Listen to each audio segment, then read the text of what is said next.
Bonjour, je vous reviens aujourd'hui pour notre vidéo témoignage autour des obsèques de ma mère.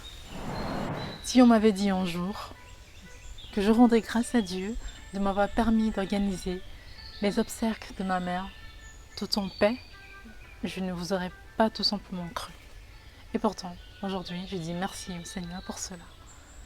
Donc quand je vois ce qui se passe un peu partout dans le monde, des frontières fermées, des personnes qui attendent des semaines et des semaines pour enterrer leurs parents, ou des corps qui sont brûlés quelques heures après le décès à cause du Covid, ou tout simplement des pays en guerre où les personnes ne voient même pas le corps du défunt, je dis, qui suis-je pour que le Seigneur m'a donné le privilège d'organiser les obsèques de ma mère dans la paix, dans la grâce, dans le calme.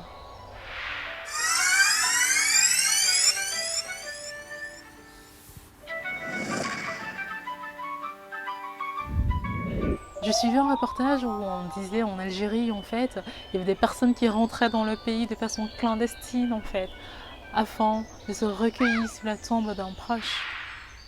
En plein retour des obsèques, quand tous les événements étaient terminés, on était dans le car et on s'est fait contrôler. Et le militaire chipotait un petit peu.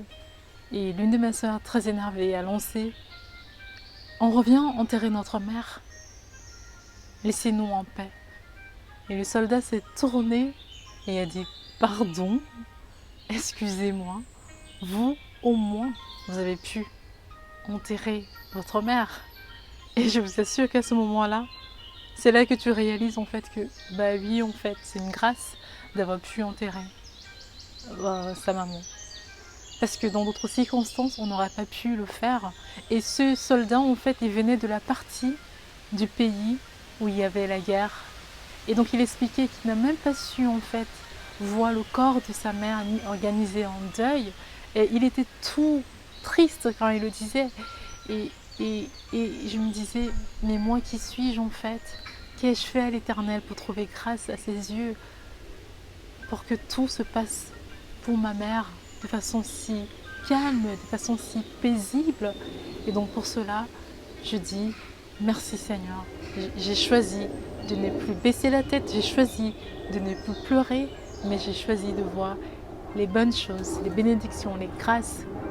Même dans les histoires les plus sombres, il y a toujours une belle leçon à tirer, il y a toujours une bénédiction quelque part si on regarde bien et correctement. Et pour cela, je dis merci Seigneur.